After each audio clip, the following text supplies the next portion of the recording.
Sa nakaraang chapter ay naghahanda ng mag-transform si Rize sa kanyang hybrid form at naghahanda na para tapusin silang lahat. Kaya hindi ko na patatagalin pa at sisimulan ko na ang chapter 46 hanggang 48. Sa unang pahina nga ay inutusan ni Nomo sila Kato at Tanabe na patayin si Rize. At wag nga daw magdadalawang isip at itrato siya bilang isang devil, at kapag nagawa nila yon ay ililibre sila ni Nomo ng dinner at alak. Humingi naman ng sorry si Aki at sinabing iiwan niya na ito kay Nomo. Na sinabi naman ni Nomo na may utang na si Aki sa kanya ngayon.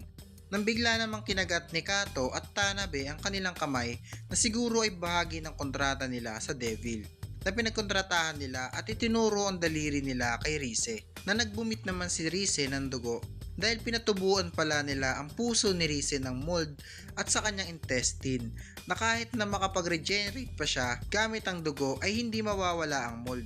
Kaya ang kailangan na lang nilang gawin ay patagalin ng oras. Nang nag-transform na si Rize sa kanyang hybrid form at sumabog ang kanyang ulo, na ikinagulat ng dalawa, na ipinagtataka nila kung suicide ba ang nangyari. Nang dinampot naman ni Rize ang kanyang decapitated na ulo at hinihagis ito sa kanila. Pagkatapos noon ay sumabog nga ang ulo na yon, at ang kaninang ulo lang ngayon ay nagkaroon na ng katawan at kamay at naging bomb hybrid, habang kagat-kagat ang kamay ng trainee sa Devil Hunter. At sumigaw nga sila dito ng Devil Attack, na sinabi naman ni Nomo na nasa kanan nila ang kalaban at huwag hahayaang makalapit kila Aki Hayakawa. Nang may tumawag naman kay Nomo at sinabing may paparating na patay. At makikita nga natin ang katawan ni Rize kanina na wala ng ulo at tumatakbo papalapit kay Nomo. Nang ginamit naman ni Nomo ang kanyang devil contract sa Pax Devil na pinagkontratahan din ni Aki at sinabing Kon, pero hindi katulad ng kay Aki dahil ang kamay ng Pax ang kaya netong isumon. Ngunit inalagan nga lang ito ni Rize, sabay yumakap kay Nomo at sumabog ng napakalakas. Ngayon nga ay masasabi nating napakalakas ng Bomb Devil na kinakaharap ng second division.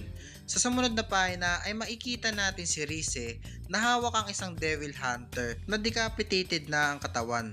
Nang tinutukan naman siya dito ng baril at humingi ng permiso para magpaputok ng baril. Nang pinasabog ni Rize ang dalawa at sinabing kailangan ba talagang humingi pa ng permiso bago magpuputok ng baril sa Japan. Nang inatake naman siya ni Nomo gamit ang kon, pero walang hirap nga lang itong inilaga ni Rize at sinabing hindi pala siya madaling mamatay.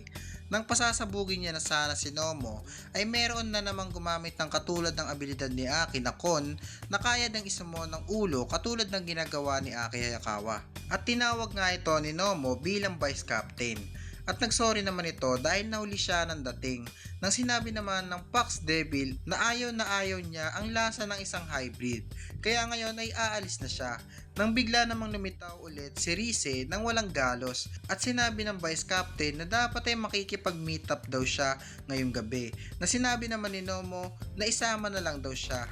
Sa sumunod na pahina ay makikita nga natin sila Aki, Angel, Beam at Denji. At tinutusan si Angel na painumin ng dalawa ng dugo. Sinabi naman ni Angel na dapat ay nagdadrive na siya, ngunit nakakita nga si Aki Hayakawa ng masamang future dahil sa kontrata niya sa Future Devil.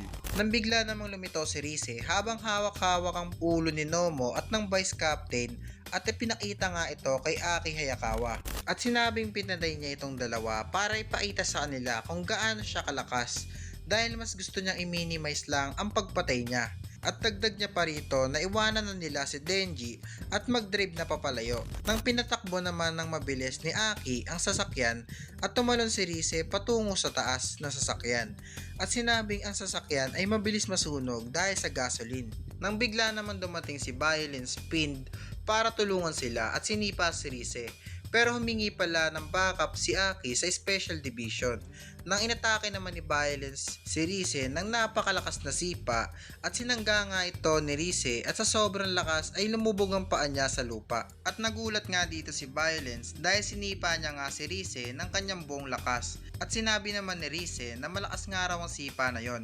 At sumigaw nga ito ng Kobine, nagbago na ang plano at ang babae daw na to ay mas malakas pa sa kanila, kaya mas mabuting tumakbo na lang sila. Sa sumunod naman na pahina ay makikita natin si Kobine na takot at hindi na makatayo dahil sa nanginginig na ang kanyang paa sa sobrang takot. Nang lumuhod at yumuko ito at humingi ito ng sorry at sinabing magkikwit na siya sa trabahong ito. Kaya nakikiusap siya na magkaroon ng awa sa kanya.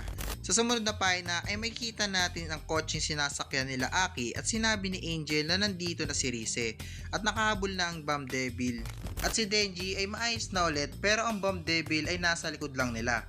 At kapag sumugod si Rise ay sasagasahan nga daw siya ni Aki dahil hindi nila pwedeng ibigay si Denji sa kanya.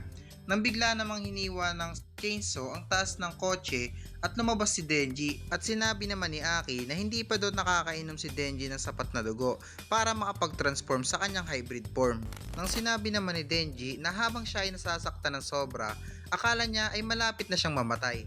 At sa likod ng kanyang nalilitong utak ay may iniisip siya at may narealize siya sa kanyang mga iniisip na halos lahat na lang ng babae na nakikilala niya ay gusto siyang patayin at lahat nga daw ng nasa paligid niya ay gustong kuwain ng Chainsaw Heart. At paano naman daw ang puso niya, ang Denji Heart, wala daw bang may gusto nun? Nang sinabi naman ni Rise na totoo ang sinabi niya kay Denji nung sinabi niya na gusto niya ito. At sinabi naman ni Aki na wag nga raw maniniwala si Denji sa kalaban. At muntik na nga maniwala si Denji sa sinasabi ni Rise. At hindi niya nga daw alam kung bakit gusto niyang patayin si Denji pero hindi nga daw pwede dahil kay Makima. Nang sinabi naman ni Denji na dapat ay hindi niya nalang hinalikan si Rise at kapag may mga tao pang namatay dahil sa kanya ay hindi siya makakatulog ngayong gabi at si Rise ay under arrest at huhulihin niya ito. At sumugot naman si Rise nang tuturuan niya daw si Denji kung paano lumaban. At sumugod nga si Denji sabay sabing tuturuan daw ba siya neto ng lahat-lahat. At sinuntok naman siya dito ni Rise na may kasamang pasabog. At tumalsik nga si Denji at inatake pa ng isang beses at kasamang sumabog ni Denji ang building. Pero sa susunod na pahina ay makikita natin si Denji na nasustain ang pag-atake na ginawa ni Rise. Sinabi naman ni Rise na hindi ba naiintindihan Denji ang kanyang kapangyarihan at hindi pwedeng basta niya nalang winawasiwas ang kanyang chainsaw at dapat ay maintindihan niyang mabuti ang kapangyarihan niya. Nang bigla namang hinagis ni Rise ang pinutol niyang daliri kay Denji at pinasabog ito at sumugod nga lang ulit si Denji nang hindi man lang nag-iisip at pinasabog ulit ni Rise nang walang kahirap-hirap at tumalsik pa itaas si Denji at sinundan siya dito ni Rise habang tinatransform niya ang kanyang paa bilang isang missile at pinasabog niya ulit kay Denji na makikita nga natin dito kung gaano kalakas ang pag-atake na yon. At sa sumunod na pahina ay makikita nga natin si Denji na hindi na kayang lumaban pa. Mapapansin ngang nagre-regenerate ang katawan ni Denji at sinabi ni Rise na nirevive pala ni Denji ang kanyang engine bago siya sipahin ni Rise. Pero sa isa pang pagkakataon ay pinasabog na naman ni Rise ang lasog na katawan ni Denji. At mapapansin nga natin dito na madaming sibilyan na pinapanood ang mga kaganapan. Dito nga ay habang naglalakad na si Rise ay bit niya si Denji at makikita nga natin si Aki Hayakawa na nagpapanggap na patay na tao at inapakan lang ni Rise. Nang nalagpasan na siya dito ay pagkatapos nun ay bumangon ito at hiniwa ang kamay ni Rise para mabitawan si Denji. At dito na nga nagtatapos ang chapter 46 hanggang 48 at sa susunod na video ay tutuloy natin ang mga sumunod na kaganapan.